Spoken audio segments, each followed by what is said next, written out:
আসসালামু আলাইকুম। আশা করি আপনারা সবাই ভালো আছেন। আজকের এই ভিডিওটার মধ্যে আমরা জানার চেষ্টা করব এসডিএলসি সম্পর্কে সম্পূর্ণ। সো এসডিএলসি সম্পর্কে আগের ভিডিওটার মধ্যে আপনারা জেনেছেন যে এসডিএলসি হলো software development life cycle. So এটার ৬টার মতো পেজ আছে বা ৬টা ধাপ আছে।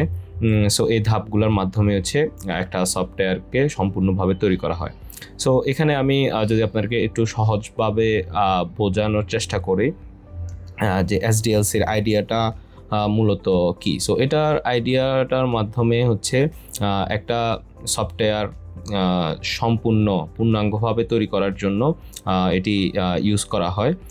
সো সম্পূর্ণভাবে হচ্ছে একটা সুশৃঙ্খল একটা প্রসেসের মধ্যে দিয়ে যাতে একটা সফটওয়্যার ইঞ্জিনিয়ারিং বা একটা সফটওয়্যার ডেভেলপমেন্টের প্রসেসের মধ্যে থাকে। সো এটার ফলে সুবিধাগুলো আমরা কি পাই। সো এটার ফলে আমরা যে সুবিধাগুলো পাই সেটা হচ্ছে সফটওয়্যারটার গুণগত মানটা অনেক বেশি বৃদ্ধি পায়। সো আপনারা যেমন ফ্যাক্টরির মধ্যে বিভিন্ন জিনিস তৈরি করার জন্য কিন্তু কিছু প্রসেস কাজ করে থাকে, সেই রকম একটা সফটওয়্যার তৈরি করার জন্য, ডেভেলপ করার জন্য সো আমরা যদি একটা প্রসেসের মধ্যে যাই তাহলে সেটার গুণগত মান বৃদ্ধি হয়। তারপর হচ্ছে আমাদের সেটার খরচের পরিমাণটা অনেক বেশি কমে যাবে এবং আমরা দ্রুত ডেলিভারি করতে পারবো, কারণ আমাদের এটা হচ্ছে সম্পূর্ণ প্ল্যানিং ওয়াইজ হবে। তো সেই জন্য আমাদের খরচও কমে যাবে, আমাদের ডেলিভারি যে বা ডেলিভারি দেওয়ার যেই প্রসেসটা সেটাও কমে যাবে। সো এখন চলুন আমরা হচ্ছে ধাপগুলো একটু দেখি যে কি ধাপ আছে। সো এসডিএলসির মধ্যে আপনারা এখানে দেখতে পাচ্ছেন আমাদের ৬টার মতো ধাপ আছে। সো এগুলো নিয়ে আমরা আগেও কথা বলছিলাম আগের ভিডিওতে। সো একটা হচ্ছে রিকোয়ারমেন্ট অ্যানালাইসিস করা, প্ল্যানিং করা, ডিজাইন করা, তারপর হচ্ছে ডেভেলপমেন্ট করা, টেস্টিং করা, ডিপ্লয়মেন্ট অ্যান্ড হচ্ছে মেনটেনেন্স করা। সো এখন আমরা যদি রিকোয়ারমেন্ট অ্যানালাইসিস নিয়ে কথা বলি, সো এখানে হচ্ছে আপনাদের স্লাইডে অনেক কিছু দেখতে পাচ্ছেন। সো আমি যদি সহজ ভাষায় আপনাদেরকে বলি, সো এটি হচ্ছে একটা অনেক গুরুত্বপূর্ণ ধাপ যেখানে হচ্ছে ইঞ্জিনিয়ার এবং স্টেক হোল্ডার যারা থাকে। স্টেক হোল্ডার কারা? স্টেক হোল্ডার হচ্ছে যারা হচ্ছে সফটওয়্যারটা ইউজ করবে এবং যাদের কোম্পানির মধ্যে এটা ইউজ করবে। ধরুন আপনি পাঠাওর কথা চিন্তা করলে, পাঠাও কারা ইউজ করে? পাঠাও ইউজ করে আমরা সাধারণ মানুষরা ইউজ করি। তারপর হচ্ছে যারা রাইডাররা আছে তারা ইউজ করে। বেসিক্যালি তারাই তো মূল ইউজার। সো এদেরকে সাধারণত স্টেক হোল্ডার বলা হয়। এবং ধরেন পাঠাওর অ্যাডমিন সেকশনেও অনেকজন ইউজ করে, সো ওরাও কিন্তু স্টেক হোল্ডার। ঠিক আছে। দেন হচ্ছে এই স্টেক হোল্ডারদের সাথে কথা বলে আমরা বুঝতে পারি যে মানে ইউজাররা কারা হবে। দেন হচ্ছে তারা এই অ্যাপটা দিয়ে কি কাজ করতে চাচ্ছে এবং তাদের বাজেট কত, এই জিনিসটা আমরা বুঝতে পারি। দেন হচ্ছে আমরা যারা সফটওয়্যার ইঞ্জিনিয়াররা আছে তারা হচ্ছে স্টেক হোল্ডারদের সাথে কথা বলে একটা এসআরএস তৈরি করে। সো এসআরএস মানে কি? এসআরএস এর সম্পূর্ণ রূপ হচ্ছে সফটওয়্যার রিকোয়ারমেন্ট স্পেসিফিকেশন একটা ডকুমেন্ট তৈরি করে। সো এই পুরো বিষয়গুলো নিয়ে দেন হচ্ছে আমরা সামনের দিকে আগাই। দেন এখানে আপনারা দেখতে পাচ্ছেন যে ফাংশনাল এবং নন ফাংশনাল যেই নিডেডগুলো আছে। সো ফাংশনাল এবং নন ফাংশনাল, সো এটা যদি আমি একটু আপনাদেরকে বলি। সো ফাংশনাল রিকোয়ারমেন্টগুলো হচ্ছে যে আমাদের এখানে এসে লগ ইন করতে হবে। দেন হচ্ছে আমি এখানে একটা রাইট বা আমি এই জায়গা থেকে এই জায়গা যাবো, এটা যাতে প্লেস করতে পারি। সো এই জিনিসগুলো হচ্ছে ফাংশনাল, যেগুলো আমরা দেখতে পাই। আর নন ফাংশনালগুলো কিন্তু অনেক গুরুত্বপূর্ণ। সো এগুলো হচ্ছে দেখা যায় না কিন্তু এগুলো প্রয়োজন হয়। যেমন হচ্ছে আমাদের এই সফটওয়্যারের মধ্যে ধরেন 10 লাখ মানুষ একসাথে যাতে সফটওয়্যারের মধ্যে আসতে পারে, যাতে করে সফটওয়্যারটার মানে লোড টাইম লো না হয়ে যায় এবং ডাউন না হয়ে যায় সার্ভারটা। তারপরে হচ্ছে আপনার সিকিউরিটি সিস্টেমটা যাতে ভালো থাকে এবং এটা যাতে স্কেলিং করা যায় যদি মানুষ বেশি হয়ে যায়, এইসব বিষয়গুলো। সো এগুলা নিয়েও আমরা পরবর্তী আরও বিস্তর আলোচনা করব, ফাংশনাল নন ফাংশনাল এইসব বিষয়গুলো নিয়ে। দেন হচ্ছে আমরা সেকেন্ডটার মধ্যে যদি যাই, সেকেন্ড প্রসেস হচ্ছে আমাদের প্ল্যানিং করা।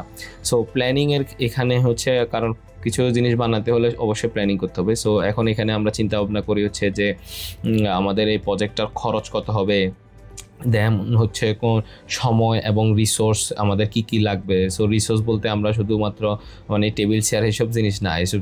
সো রিসোর্স বলতে আমরা এখানে বোঝানো হয় হচ্ছে কতজন লোক লাগবে আমাদের এই সফটওয়্যারটা তৈরি করতে, এবং হচ্ছে আমরা কোন টেকনোলজি ইউজ করব, এখানে কি আমরা পাইথন ইউজ করব না জাভা ইউজ করব নাকি অন্য কোনো একটা ফ্রেমওয়ার্ক ইউজ করব।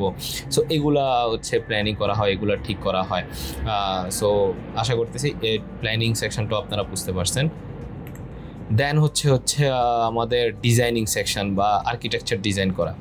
সো আমাদের যেমন হচ্ছে আমি আপনাদেরকে বলেছিলাম যে বাড়ি বানানোর জন্য যেরকম একটা আর্কিটেকচারের প্রয়োজন হয়, একটা নকশা তৈরি করতে হয়, তেমনই একটা সফটওয়্যার তৈরি করতে হলেও কিন্তু অনেকগুলা নকশা বানাইতে হয়, অনেকগুলা আর্কিটেকচার বানাইতে হয় বা ডায়াগ্রাম বানাইতে হয়। সো ওই ডায়াগ্রামগুলো কয়েকটা থাকে, হচ্ছে ইউজ কেস ডায়াগ্রাম, তারপরে হচ্ছে ডাটা ফ্লো ডায়াগ্রাম, দেন হচ্ছে ডাটাবেস ডিজাইন করতে হয়, তারপর হচ্ছে ইউজার ইন্টারফেস ইউআই ইউএক্স, যেটা হচ্ছে আমরা মোবাইল সফটওয়্যারটা চালানোর সময় দেখি একটা অ্যাপের মানে ইন্টারফেস কেমন হবে, এটা দেখতে কেমন, এইসব জিনিস। কিন্তু ডাটাবেসের ডিজাইনটা আমরা দেখি না, তারপর হচ্ছে ইউজ কেস ডায়াগ্রামগুলো আমরা দেখি না, ওগুলো হচ্ছে বিভিন্ন প্রসেস। তো ওইগুলো কিন্তু আমাদেরকে ডিজাইন করতে হয়। দেন হচ্ছে পরের প্রসেসে আমরা যে কাজটা করি সেটা হচ্ছে আমরা মূল কাজটা করি, কোডিংয়ের কাজটা করি, ডেভেলপমেন্ট।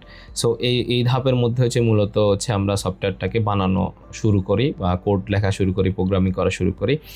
সো এই প্রসেসটার মধ্যে হচ্ছে আমরা পুরো সিস্টেমটাকে ভাগ ভাগ করে দিয়ে দিই। যেমন হচ্ছে আপনার যদি ছোট সফটওয়্যার হয় তখন আমরা চিন্তা করি যে আমরা একটা ডেভেলপার দিয়ে করাইতেছি, অথবা যদি বড় প্রজেক্ট হয় তাহলে ছোট ছোট টিম করে, সো একসাথে ওরা টিম ওয়ার্ক করে এই কাজটা করে থাকে, একটা সফটওয়্যার ডেভেলপমেন্ট শুরু করে, প্রোগ্রামিং বা কোডিং শুরু করে। দেন হচ্ছে আমাদের টেস্টিং প্রসেস। সো টেস্টিং প্রসেসটা কেন গুরুত্বপূর্ণ? সো পুরা যে কোনো জিনিস, যে কোনো একটা প্রোডাক্ট বানানোর পরে আপনাকে অবশ্যই টেস্ট করতে হবে সেটা কি ভালোভাবে কাজ করতেছে কিনা বা কোডগুলা কোনো সমস্যা আছে কিনা। সো এই ধাপে এসে আমরা হচ্ছে সফটওয়্যারটা ঠিকমতো কাজ করছে সেটা দেখার ট্রাই করি, বা সফটওয়্যারটার মধ্যে কোনো বাগ আছে কিনা সেই বাগগুলো বের করার ট্রাই করি, যাতে করে প্রোডাকশন সার্ভারে গেলে যাতে ইউজার যখন ইউজ করবে তাতে কোনো সমস্যা না হয়। সো এই জিনিসগুলা সম্পূর্ণ টেস্ট করে তারপরে গিয়ে আমরা এটাকে পরের প্রসেসটা হচ্ছে ডেপ্লয়মেন্টের জায়গা। সো ডেপ্লয়মেন্টে গেলে ডেপ্লয়মেন্টে হচ্ছে এটা হচ্ছে লাইভ হয়ে গেছে, সো এটা সবাই ইউজ করতে পারবে। সো দেন হচ্ছে আমরা ডেপ্লয়মেন্ট করি বা আমাদের নিজেদের পিসি থেকে এটা ক্লাউডে দিয়ে দিই যাতে করে সবাই অ্যাক্সেস করতে পারে। যেমন আমরা ধরেন বিভিন্ন পাঠাওর অ্যাপ, উবারের অ্যাপ সবাই ইউজ করতে পারতেছে না, কিন্তু তারা তো আগে এটা ডেভেলপমেন্ট করছে। সো এটা থাকে ডেভেলপমেন্ট সার্ভারে, এরপরে হচ্ছে ডিপ্লয়মেন্টে গেলে প্রোডাকশন সার্ভারে চলে যায় যাতে সবাই ইউজ করতে পারে।